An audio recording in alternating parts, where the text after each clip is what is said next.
Stemming from a single historical event, the legend has grown.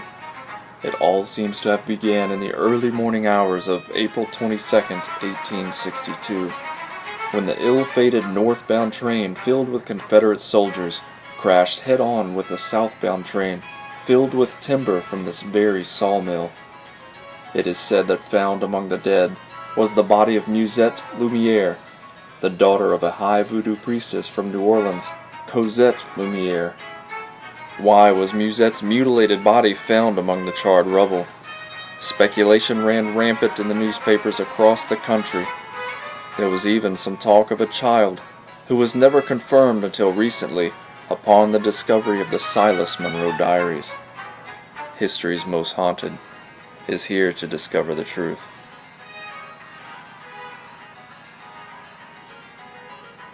I grew up here. All my life, young life, was spent up there in the big house. But when I got old enough to build my own home, I built it as far away from the big house as I could on our property. Now, my great-great-great-great-grandfather and his young bride were coming from Pennsylvania down the Mississippi to be missionaries to the Indians. They were caught in the storm and the barge started to sink, and a man on the barge by the name of Big Silas helped them to get to shore. And then they started wandering around swamp. They saw this light and they walked toward the light, and it was a campfire of Choctaw Indians. And that's how this place got its name, Swamplight. They built their church right on this very spot. Here we are at Swamplight Plantation with Mr. Monroe, the actual last person to live inside the plantation. Now, Mr. Monroe, we would love if you would actually join us on our lockdown inside the house tonight. There's no way in hell I'm going into that house. Are you sure? No way. Is there anything that we can do to convince you? Nothing. So the experience that you had in this house,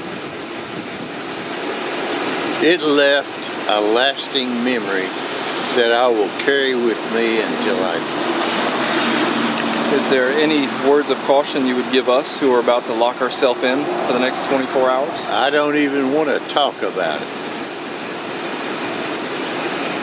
Well, hopefully what you don't want to talk about, we are going to catch on camera tonight. Here we are at Swamplight Plantation. I have my EVP recorder. We're about to go do a drop session upstairs. He has his analog recorder. And this is Todd. Todd's going to act as our right bait. behind you.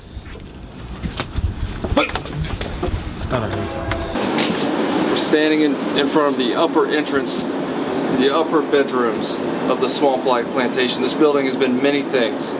It's been businesses, homes, and in almost every account, there's been evidence of paranormal activity. Cool breeze. Yeah. Greta, if you have anything to say, I want you to say it right here in this EVP recorder. I'm getting something. Greta, do you like to attack people? Greta, if you are here, make your presence known. I want you to touch Todd. No, don't touch me. Shucks, y'all. I think we need to get out of here. Oh, look at the light fixture. Look at the light fixture. It's getting crazy tonight. Oh man, they got me sitting in this dark room. Greta, are you in here? It's 5 minutes up yet, guys? Hey guys, is my time up yet? Guys, is that you? It's like a vacuum. Y'all don't feel it? I'm telling you, I think something has latched on to Todd. Bro, don't say that. I can't take that. If we could get an actual possession, that would be incredible. Possession. Yeah, you were acting really weird up there. Who? You. Oh no. Oh, yeah. I'm not possessed. Your eyes were like flipping back and forward. And Wait, it was hold on. weird. Shh. Okay, here we are sitting in the dining room of Swamplight Plantation, where Silas Monroe is said to have spent most of his time. Now this room, this whole plantation, mainly this room, they focused on keeping preserved as closely as they could to its original contents. So far, quite as much as we've got in this place in one location. I mean, we had doors slamming, we had lights flickering, we had Breezes blowing through. we had Voices, yeah. Bruh, I'm not staying in this room by myself this time. So please don't tell me I gotta stay in here. when Todd was in the upstairs bedroom by himself, the energy level just plummeted.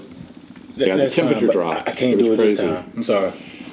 There's something Not in this room. There is something about That's not Todd it. that just makes these spirits come alive.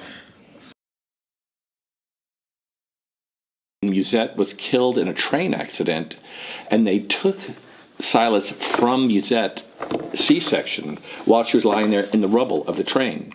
So this is all in Silas Sr.'s journals. Like, he was a meticulous writer, and he kept track of everything that he had ever done and everything that happened to him, so that we actually have proof that this did happen. His grandmother, Cosette, wanted to curse Silas because of what he had done, that she felt that he was responsible for having her daughter killed. And the curse backfired and didn't necessarily go on to Silas, but went on to Silas and the child. And the child never slept his entire life. We have it documented that he lived to be 78 years old, and he literally never slept a moment in 78 years. Wow. Did you hear that?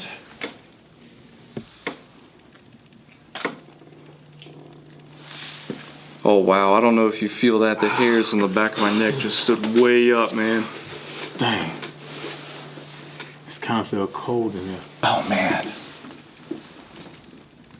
I'm sorry. I think this may be a more potent presence than anything I've ever felt in my life. It is undeniable that the spirit of Silas Monroe or Greta or someone is still here. Are they trapped? Do they not want to leave? That is what we were here to find out. Question is, do we really want to know? Probably not. No. Nah. This room does have a feel to it. There's an aura, definitely, right here in the space. You can actually feel something pulsing in and out. It's like a heartbeat, almost. What the heck is that? Something's being moved. Oh snap! Get out of here! I hear something. The analog's picking up something. Feels cold in there. Something like V. Greta? Wie geht's? Come on and see here. Yeah, I think that picture's moving. This is where they say Greta did most of her heinous and evil work. You can still see remnants of some of the devices that she may have used to punish the hundreds of slaves that they say fell victim to her cruelty. Greta was the daughter of a German slave trader. Now he came down with Greta to New Orleans, and that is where he met Silas. Silas was of Scotch-Irish descent, so he didn't practice slave trade. But Greta's father was so motivated to marry off his daughter, he created a huge dowry, and he convinced Silas to take her hand in marriage. Did her father know how evil his daughter had become? Is that why he was so motivated to marry her off? Now when Silas agreed to marry Greta, with her came slaves in this very plantation that he built for her.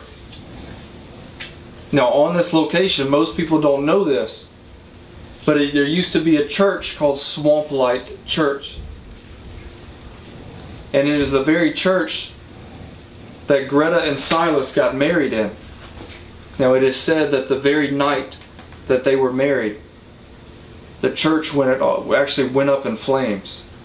Silas wanted to build a beautiful plantation home on the east end of the property, but Greta was obsessed with having everything how she wanted it, and she wanted the house right here. And after the church went down, despite Silas's reservations about it, about having a home built on the holy land of the church, Greta's father bent to her will and built Swamplight Plantation for his daughter and Silas on the very spot that the church burned down. This plantation that has become the home for so much heinous and evil activity was built on the very ashes of Swamplight Church. Is she still here today? Is she still here looking for more victims? That's what we come to find out. I have our EVP recorder, and we're going to try to communicate with the spirit of Greta, since they say that this is the very room that she committed most of her acts in. Do you like that we are trespassing on your property? Is Silas here with you now? Did he know of the evil things that you did? Did she just say kill you? I didn't hear anything. I think I heard her say kill you. Greta, do you want to kill Todd?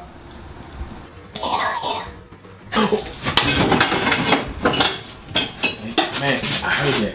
Ain't nobody killing me today. Calm down, man. No, did you hear that? I didn't hear anything, I swear. She said kill you, meaning she want to kill me. You're acting like you want to kill me. You're pointing that thing right at me. Well, somebody gonna die, but it ain't gonna be me. Now, it's only 4 a.m. and we've already decided to call it quits because of the incredible amount of activity that we've caught here at Swamplight Plantation. We have never left a lockdown early. It's not me. I'm fine. I think it's Todd. Todd? Oh man, I can't stay here. That's not normal. I got to get out. He won't open the door. Bruh, this ain't happening. I don't do that. I quit. I don't get paid enough. I got to go. It's not me, bro. What is it exactly? Voices, killing. I ain't ready to die. Why do you think she chose you? Because y'all didn't hear it. I'm the only one who heard her. And you asked her the question. Who did she want to kill? Obviously, it's me. But it ain't gonna be me today. Because I'm getting the hell out of here.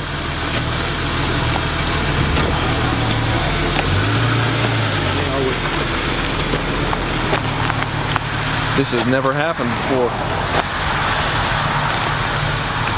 I don't know.